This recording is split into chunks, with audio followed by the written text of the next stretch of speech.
Power is the one thing everyone wants and almost no one talks about honestly.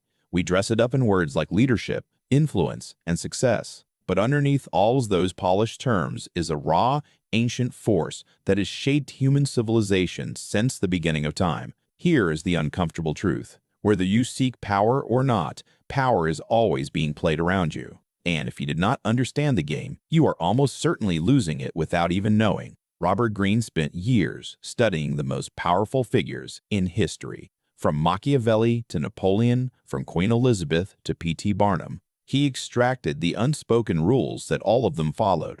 The result was the 48 Laws of Power, published in 1998 and banned in several American prisons because authorities feared the ideas were too dangerous for inmates to have access to. It has sold over 3 million copies and has been embraced by everyone from hip-hop moguls to Wall Street executives to political strategists. By the end of this video, you will understand the core laws that govern power, influence, and human behavior at the highest levels. We will walk through the most important laws, the real historical stories that illustrate them, and the practical wisdom you can apply to protect yourself and to rise. Whether you want to use these laws offensively or simply want to understand the game so no one can use them against you, this is the video you need to watch. Let us get into it. Section 1. The Laws of Reputation and Perception. Law 1. Never outshine the master. The very first law sets the tone for the entire book. It is one of the most practically important lessons you will ever learn about working within any hierarchy. Greene says, always make those above you feel comfortably superior. Never display your talent so brilliantly that you make your boss, your patron, or your superior feel threatened. The moment they feel threatened by you, they will find a way to destroy you. Greene illustrates this with the story of Nicolas Fouquet, the finance minister of France under King Louis XIV. Fouquet was brilliant, ambitious, and deeply connected. He threw the most extravagant party in French history at his incredible chateau. It was a celebration designed to impress the king and show off his power and taste. The king was not impressed. He was furious. Fouquet had outshined the master. Within 3 weeks, Louis had him arrested on fabricated charges. Fouquet spent the rest of his life in prison. The lesson is not that you should hide your talents or play dumb. The lesson is about awareness. It is about reading the room and understanding that your job in a hierarchy is to make the person above you look good, not to show the world how talented you are. There will be a time and a place for your full display, but until you have truly secured your position, subtlety is your greatest ally. The practical takeaway is simple but requires genuine self-control. When you are around those who have power over your career or life, let them shine first. Ask their opinion before offering yours. Attribute your successes to their guidance. Make them feel like the source of your ability. People in power respond to this with loyalty and generosity, and that loyalty is far more valuable than one moment of recognition. Law 5. So much depends on reputation. Guard it with your life. Greene dedicates an entire law to reputation because he understands something most people miss. Reputation is not just important, it is the foundation of all power. Your reputation precedes you into every room. It shapes how people respond to your ideas before you open your mouth. It determines whether people trust you, fear you, respect you, or dismiss you. And once damaged, it takes years, sometimes decades, to repair. He tells the story of Zhuge Liang, a brilliant military strategist in ancient China. Liang once found himself in an almost impossible situation. His city had almost no soldiers left to defend against a massive, approaching army. So he did something that baffled everyone. He opened the city gates wide, sat on the wall playing a lute, and calmly watched the enemy approach. The enemy general, knowing Liang's legendary reputation for brilliant traps, immediately assumed it was an ambush and ordered his massive army to retreat. Reputation alone won the battle. Greene says that in the game of power, what people believe about you is often more important than what is actually true about you. This does not mean you should be dishonest. It means you should be dishonest. It means you should be deliberate. Manage the narrative around your name. Be known for something specific and powerful. Never let a bad story about you go unchallenged for long, and never let a smear campaign, even a small one, gain momentum without a strategic response. The action step here is to treat your reputation like the precious asset it truly is. Think about what your name currently says about you in the rooms where it matters. Is it associated with reliability, with creativity, with results? With integrity, if you do not know the answer, find out, because others already have one. And if the answer is not what you want, start the slow and deliberate work of changing it to consistent actions that build the story you want told. Law 6. Court attention at all cost. In a world of noise and distraction, the person who captures attention holds power. Greene argues that being ignored is one of the most dangerous positions you can occupy. More dangerous, he says, than being hated. At least hatred is a form of acknowledgement. Invisibility kills careers, kills movements, and kills ambitions. You must learn the art of drawing eyes to yourself. Greene points to P.T. Barnum as the master of this law. Barnum understood that people are not drawn to the truth. They are drawn to spectacle, mystery, and the extraordinary. He marketed his circus attractions with such outrageous claims and such theatrical flair that people flocked to see if they could be real. He manufactured controversy. He invited criticism, knowing that even negative attention drove ticket sales. He made himself impossible to ignore. You do not need to be a circus showman to apply this law, but you do need to understand that in any competitive environment, whether you are an entrepreneur, an artist, an employee, or a public figure, you must create something that stands out. Mediocrity gets lost in the crowd. Bold, distinctive, even controversial positioning gets noticed. The key is to be associated with something that sparks emotion. Admiration, intrigue, even indignation, anything but indifference.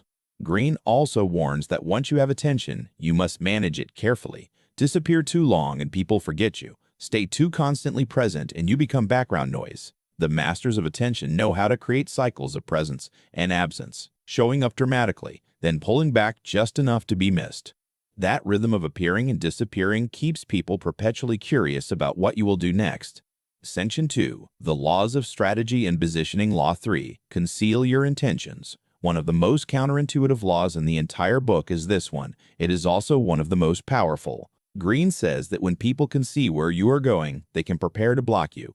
When your intentions are transparent, your enemies know where to aim. But when your true purpose is hidden behind a smokescreen of misdirection, you can move freely, while others waste their energy trying to intercept a target that is not really there. He tells the story of the great con artist Joseph Weil, known as Yellow Kid Weil, who ran elaborate scams in early 20th century America. Weil's genius was in layering deception. Every facade he created served to conceal a deeper intention. He never told people what he truly wanted. He let them believe they understood his angle while he worked a completely different one. By the time they realized what had happened, it was already over.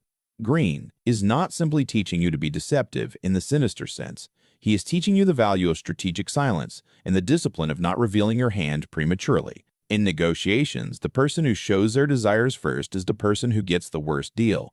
In competition, the person who announces their strategy gives their rival time to adapt. Concealing your intentions is not dishonesty. It is strategic patience. The practical application is to develop what Greene calls a poker face, not just for your expressions, but for your words and your behavior. Speak in generalities when pressed for specifics. Share your results, not your process. Reveal your victories after they are secured, not your plans before they are executed. The element of surprise is one of the most reliable advantages you can carry, and you keep it only by saying less than necessary. Law 4. Always say less than necessary. This law flows naturally from the previous one, but it goes deeper. Greene says that the more you speak, the more ordinary you appear. Silence, on the other hand, creates an air of mystery and authority. When powerful people speak, they speak deliberately and sparingly. Every word carries weight because there are fewer of them. Over-talking is one of the most common ways intelligent people undermine themselves. Greene references the legendary power of silence practiced by figures like Charles de Gaulle, the French general and statesman. De Gaulle was famously sparing with his words in meetings. He would listen quietly for long stretches, offer a brief and piercing observation, and then fall silent again. The effect was magnetic. People in the room felt the need to fill his silence, and in doing so, they revealed more about themselves than they intended to. De Gaulle gathered information while giving away almost none. There is a psychological reason why silence is so powerful. Most people are deeply uncomfortable with silence in conversation. They rush to fill it, often blurting out things they did not intend to say. Concessions, fears, desires, weaknesses. The person who can sit comfortably in silence while others squirm owns the dynamic of the conversation. Silence communicates confidence. It communicates that you are not anxious for approval or rushing to impress. The action step is to practice the discipline of restraint in your next 10 conversations. Before you speak, ask yourself, does this add value or am I just filling space? When you have made your point, stop. Resist the urge to explain, justify, or elaborate unless directly asked. Let your statements sit in the air. You will be startled by how differently people respond to you when your words are fewer, more considered, and delivered with calm certainty. Law 14, pose as a friend, act as a spy. This law deals with one of the most valuable currencies in any power game, information. Greene says that the person with the most accurate and up-to-date intelligence about the people around them always has an advantage. And the best way to gather that intelligence is not through surveillance or interrogation. It is through friendly and casual conversation that does not look like gathering at all. Greene uses the example of the great diplomat Talleyrand who served under Napoleon. Talleyrand was famous for his ability to draw information out of people in social settings, not through interrogation, but through charm, warmth, and the art of asking the right question at the right moment. He would attend parties and dinners specifically as intelligence-gathering missions. He returned with crucial insights about the intentions, fears, and ambitions of the most powerful people in Europe. This does not mean you should become a manipulative social predator. It means you should become genuinely curious about people, what they want, what they fear, what they are working toward, what is frustrating them. When you listen more than you speak and ask open-ended questions with genuine interest, people reveal enormous amounts about themselves. That knowledge, gathered ethically and used wisely, is real power. The practical takeaway is to enter social situations with curiosity as your primary agenda. Rather than thinking about what you want to say or how you want to be perceived, focus on what you can learn. Ask follow-up questions. Reflect back what you hear. Show genuine interest. People love to talk about themselves when they feel truly heard, and the person who makes others feel heard is not just gathering intelligence. They're also building some of the most loyal relationships of their lives. Section 3, The Laws of Influence and Persuasion Law 9. Win through your actions, never through argument. One of the most practically useful laws in daily life is this one. Greene says that winning an argument is almost never as powerful as it feels, and it is often actively harmful to your position. When you argue and win, you may prove your point, but you also embarrass the other person, damage their ego, and create a resentful enemy. Resentful enemies find ways to undermine you in the future, even when you cannot see them doing it. He illustrates this with a story about the legendary architect Christopher Wren, who was commissioned to build a town hall in England. The city council was unimpressed by his design and insisted he add 2 more support columns to the ceiling. Wren, who was a structural genius and knew the columns were completely unnecessary, did not argue. He added the columns, but he built them 2 inches short of the ceiling so they were not actually touching anything and served no structural purpose at all. The council was satisfied. They thought they had won. And Wren had maintained his artistic integrity without a single argument. Arguments are fought in the realm of words and ego, a battlefield where the facts rarely determine the outcome. Demonstrations, on the other hand, are fought in the realm of reality, where outcomes speak for themselves. When someone doubts your competence, do not debate them, show them. When someone questions your idea, do not defend it with logic. Execute it and let the results do the talking. The action step is to develop patience, the patience to let your work speak before your mouth does.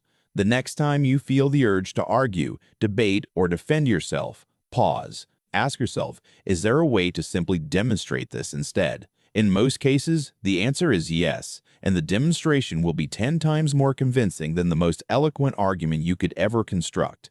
Law 12, use selective honesty and generosity to disarm your opponent. Greene introduces a law here that is psychologically rich and requires careful understanding. He says that a single sincere, unexpected act of honesty or generosity can open people up completely. It lowers their guard, wins their trust, and makes them far more receptive to everything that follows. The key word is selective. One carefully chosen moment of transparency or generosity can be more powerful than a lifetime of consistent honesty. He tells the story of Count Lustig, one of the greatest con men in history, who once sold the Eiffel Tower to a scrap metal dealer. His method was not to overwhelm with lies. He used a precisely placed moment of apparent honesty. He confessed to a fake personal problem, making himself seem vulnerable and real, and that single gesture of openness made the dealer completely trust him. Lustig then made his move from behind the cover of that trust. Greene is not asking you to manipulate people in the way Lustig did. He is pointing to a deeper psychological truth. When someone is unexpectedly honest or generous with you, something inside you softens. Your defenses come down. You feel a desire to reciprocate. This is the principle of reciprocity, and it is one of the most powerful forces in human social behavior. Understanding it protects you from being manipulated and helps you deploy it wisely in your own interactions.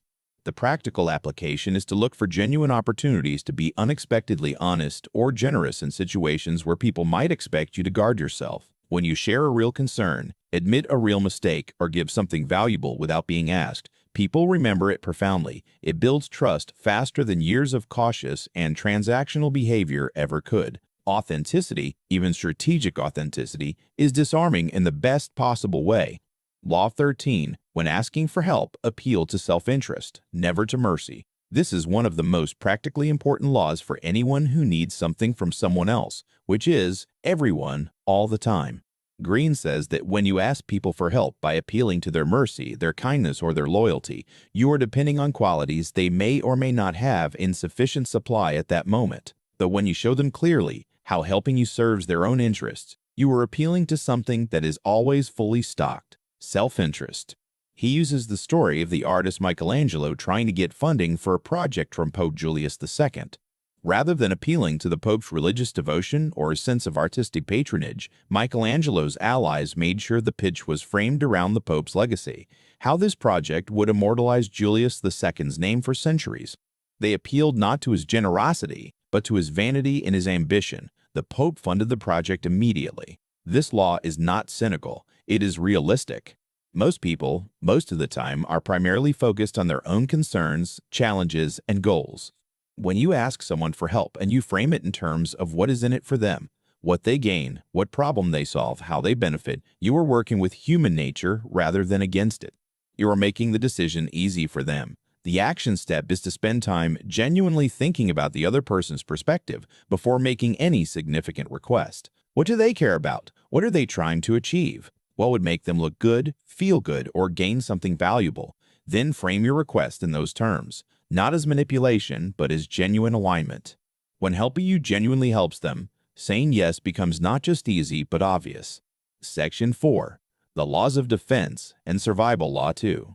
Never put too much trust in friends. Learn how to use enemies. This is probably the law that surprises readers most on first encounter. Greene argues that friends are actually more dangerous than enemies in the game of power, not because they mean you harm, but because you trust them more than they deserve. You overlook their flaws and you give them access to parts of your life that they are not equipped to handle. When friends fail you or betray you, it cuts deeper and causes more lasting damage than any enemy could.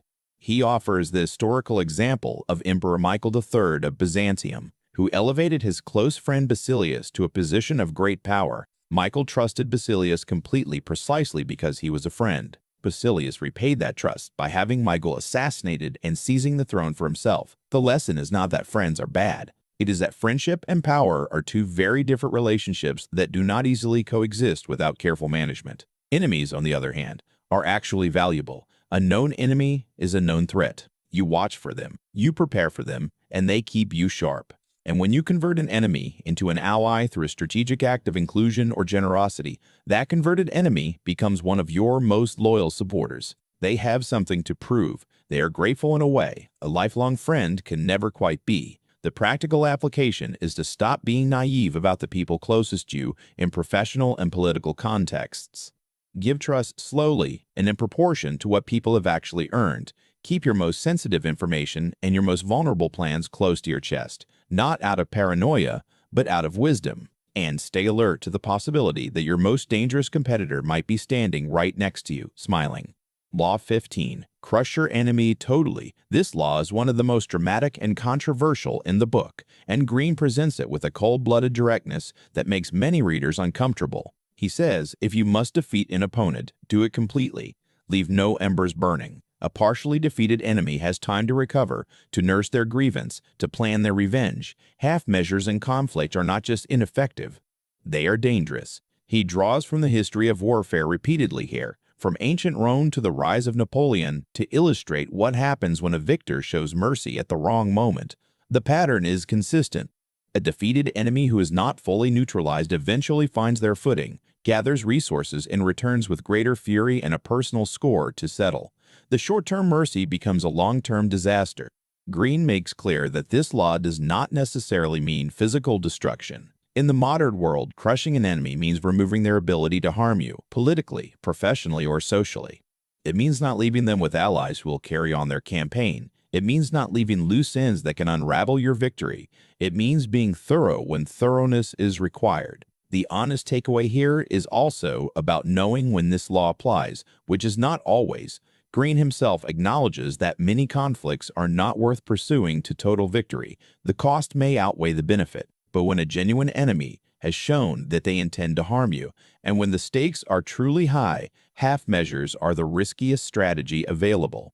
In those moments, decisiveness and completeness are your greatest protection. Law 36. Disdain things you cannot have. Ignoring them is the best revenge. This law contains one of the most elegant psychological insights in the entire book.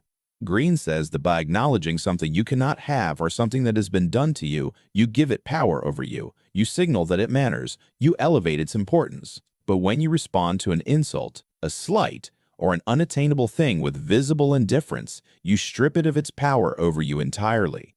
He tells the story of a king who was insulted by a lesser noble in public. The king's advisors urged him to respond and to make an example of the insult, but the king simply smiled, made a dismissive comment, and moved on to other business. The result was devastating for the noble. By being ignored, he was effectively declared irrelevant. The king's indifference was a far more powerful statement than any punishment could have been. Desire is one of the most powerful forces that shapes human behavior. When you desperately want something, a job, a person's approval, a social status, that desire makes you vulnerable to anyone who controls access to it. But when you can genuinely detach from the outcome and convey authentic indifference, you immediately become more attractive, more powerful, and more in control of the dynamic. The practical application is to practice what Greene calls strategic indifference, not as a performance, but as a genuine mental discipline. When something is denied to you, resist the urge to pursue it more desperately. When someone ignores you, resist the urge to demand attention. When an opportunity falls through, resist the catastrophizing voice. Redirect your energy toward what you can control. The person who is unrattled by what they cannot have always has more power than the person who cannot stop reaching for it. Section 5. The Laws of Timing and Boldness. Law 28. Interaction with boldness. Greene is emphatic on this point. Timidity and hesitation are far more dangerous than aggression and boldness. The person who enters any situation, a negotiation, a new venture, with tentative energy signals weakness, and weakness invites exploitation. Boldness, on the other hand, commands respect, disarms opposition, and creates momentum that is very difficult to stop. He references the story of Pietro Aretino, a 16th century writer who started with nothing, no noble connections, no wealth, no institutional support. But he wrote with such outrageous confidence and boldness that powerful people were afraid of what he might write about them. He turned his pen into a weapon of terror and extorted support from some of the most powerful rulers in Europe, simply because his audacity made people believe he could back up his threats. Boldness manufactured power where none existed. Hesitation creates its own problems. When you hesitate, you give fear time to grow. When you stop to second-guess yourself repeatedly, you communicate uncertainty to everyone watching. And uncertain people are not followed, not funded, not trusted with important responsibilities. Boldness is not the absence of fear. It is the decision to move forward in spite of it, and to move forward so decisively that the fear does not have time to catch up. The action step is to identify one area of your life where you have been cautious to the point of paralysis. A conversation you have been avoiding, a proposal you have not submitted, a decision you have been circling for months. Then commit to entering that situation with deliberate boldness, not recklessness but full commitment. Move forward with your full weight behind the action. You will find that boldness not only changes the outcome, it changes how you feel about yourself. Law 35. Master the art of timing. Every action, no matter how brilliant, fails if it is executed at the wrong moment. Greene says that the mastery of timing is one of the rarest and most powerful skills a person can develop. The person who acts too early before circumstances are ripe, wastes their effort. The person who acts too late, after the moment has passed, looks reactive and weak. The person who acts at exactly the right moment appears almost magical, because everything falls into place as if by fate. He uses the example of Joseph, sold into slavery by his brothers, but eventually rising to become the second most powerful man in Egypt. Joseph's power came not just from his ability to interpret dreams, but from his understanding of cycles, of when abundance would come and when famine would follow. He read the rhythms of nature and human events with extraordinary accuracy. When the crisis came, he was the only one prepared. His timing made him indispensable. Greene teaches that timing is a skill that can be developed through observation and patience. You learn timing by watching how events unfold, how people's moods and circumstances shift, how opportunities appear and disappear. The impatient person grabs at every opportunity the moment it appears. The patient person waits, reads the situation fully, and then moves with precise and decisive timing when the moment is truly right. The practical application is to build the habit of patience into your decision-making process. Before taking any major action, ask yourself, is this the right moment, or am I acting because I am anxious, excited, or impatient? Learn to sit with discomfort and wait for the right conditions. Not forever, because paralysis is its own failure, but long enough to ensure that when you move at the moment that gives you the greatest advantage. Section 6. The Laws of Independence and Self-Mastery. Law 10. Infection. Avoid the unhappy and unlucky. Greene warns that misery, negativity, and bad luck are more contagious than most people realize. When you spend significant time with people who are consistently negative, perpetually victimized, or chronically unlucky, you begin to absorb their energy, their worldview, and eventually their outcomes. It is not mystical. It is psychological. The people around you shape your perception of what is possible and what you deserve. He points to the story of a man in this social circle who had a genius for attracting disaster, not because of any external force, but because of patterns he repeated in his thinking and behavior. Those patterns, when absorbed by the people around him through constant exposure, began showing up in their lives too. The environment of doom that he created was genuinely toxic to everyone in it. The people who escaped it recovered quickly. The ones who stayed were gradually dragged down. Greene is not saying to abandon anyone who is going through a hard time. He is saying to be conscious of the difference between someone experiencing temporary difficulty and someone whose entire identity is organized around suffering, complaint, and defeat. One needs support. The other needs distance, not out of cruelty, but out of self-preservation. You cannot rise while you are anchored to someone committed to sinking. The practical step is to audit your closest relationships with honesty. Who leaves you energized and optimistic after spending time with them?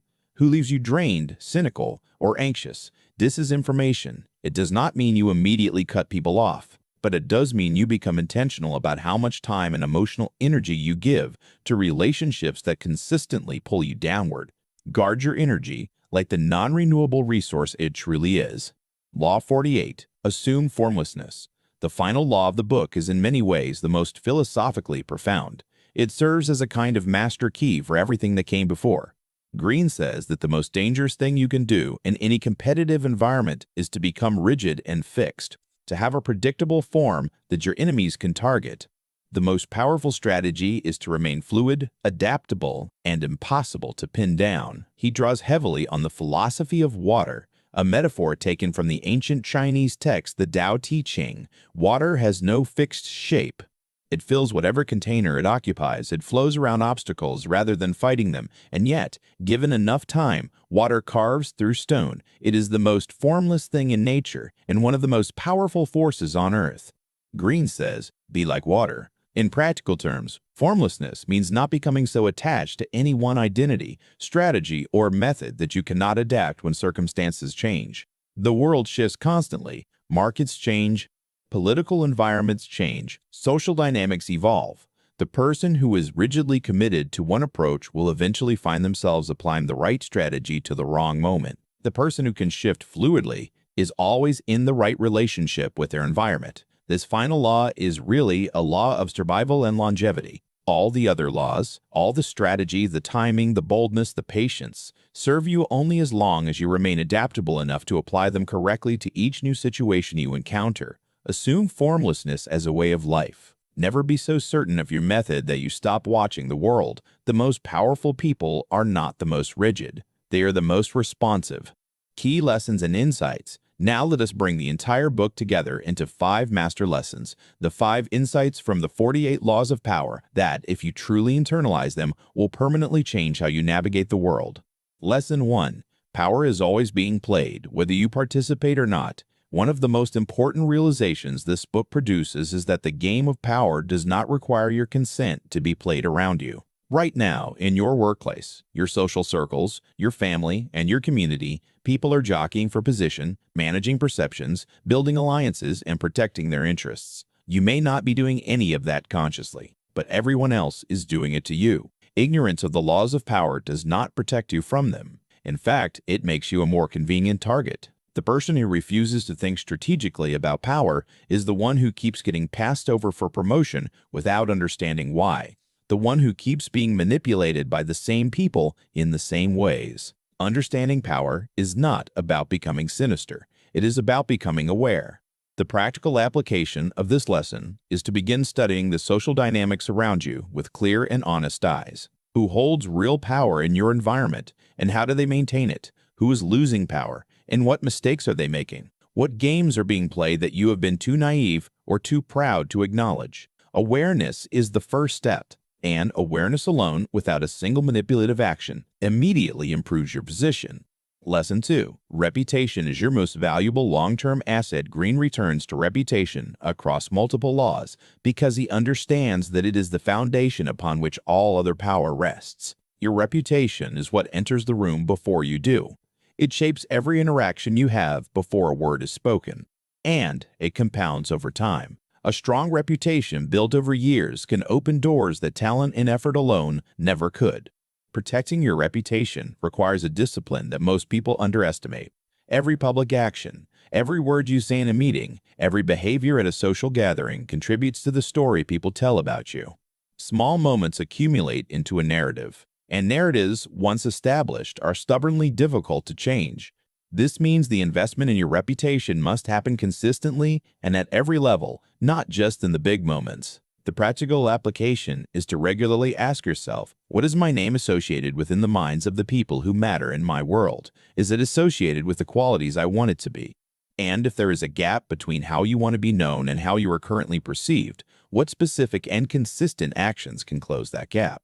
Reputation is not built in a day, but it is built every day. Never waste a day. Lesson 3. Silence and restraint are among the most underrated forms of power. In a culture that rewards being loud, being vocal, and having a constant presence online and in conversations, the laws of power offer a radically different perspective. Those who speak less, reveal less, and react less hold more power than they are typically given credit for. Restraint, in speech, in reaction, in the revelation of your plans, is a form of strategic strength. Every time you over-explain, over-defend, or overshare, you give others material to work with. You reveal your vulnerabilities, your desires, your insecurities, and your next moves. Silence, on the other hand, gives nothing away. It forces others to guess, to project, to fill the silence with their own anxieties. And anxious people make mistakes that composed people never do. The action step is to make restraint a conscious practice starting today. In your next negotiation, speak less. In your next conflict, react less. In your next meeting, wait before offering your opinion. In your next temptation to share your plans, hold them close a little longer. You will find that the less you give away, the more control you maintain. And control, quiet, composed, and deliberate, is one of the most reliable forms of lasting power. Lesson 4. Always appeal to what people actually want, not what they should want. One of the most practically powerful insights across the 48 laws is this: people respond to their actual interests and desires, not to logic, fairness, or what is good for them in theory.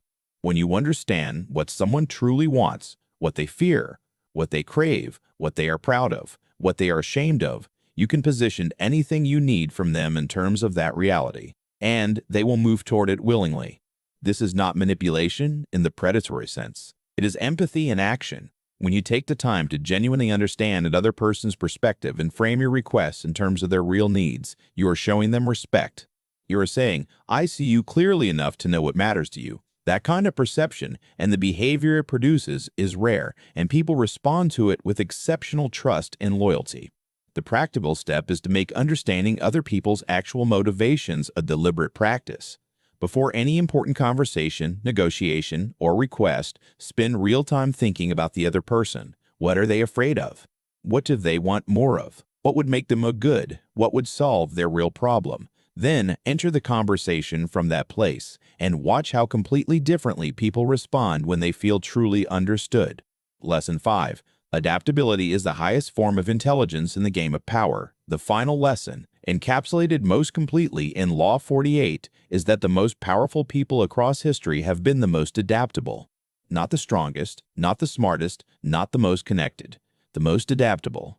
They could read a changing situation and adjust their strategy without ego, without attachment to what had worked before, without the rigidity that turns past successes into future liabilities. The greatest mistake that successful people make is assuming that what got them here will get them there. Every level of power brings new rules, new challenges, and new adversaries. The strategy that built your reputation in your 20s may be completely wrong for your 40s. Formlessness, the willingness to release past forms and take new shapes, is what allows power to compound rather than peak and collapse. The action step is to cultivate radical openness to being wrong about your current strategy. Regularly ask yourself, is this still working? Is the environment I am operating in the same as it was, or has it changed? What would I do differently if I were starting fresh today? The people who ask these questions and actually change their behavior in response to the answers are the ones who maintain and grow their power across decades. The ones who do not ask and do not change become cautionary tales. We have just walked through some of the most important and most challenging ideas in the 48 Laws of Power. From guarding your reputation and mastering silence to the power of boldness, timing, formlessness, and the laws that govern how human beings actually behave when power is at stake. And here is what I want you to take away from all of it. This book is not a manual for becoming a villain. It is a mirror held up to the reality of how power operates in the world, whether we choose to acknowledge that reality or not. Robert Greene did not invent these laws. He discovered them in the lives of historical figures, in the patterns of human behavior that repeat across centuries and cultures, in the stories of people who rose and people who fell. His gift is making these patterns visible so that you can see the game clearly for the first time. And once you can see it, you have a choice. Participate with awareness or continue to be moved around the board by people who are playing while you are not. The most powerful application of this book is not to go out and start manipulating people. It is to stop being manipulated by the world around you, to understand why things happen the way they do, to make smarter decisions about who to trust, when to speak, when to stay silent, and how to position yourself for the opportunities you deserve. Leave a comment below and tell me which of these laws resonated most with you, or which one surprised you the most. Like this video if you found it valuable, and subscribe, because we break down more great books just like this one every few days. The game is always being played. Now, at last, you know the rules.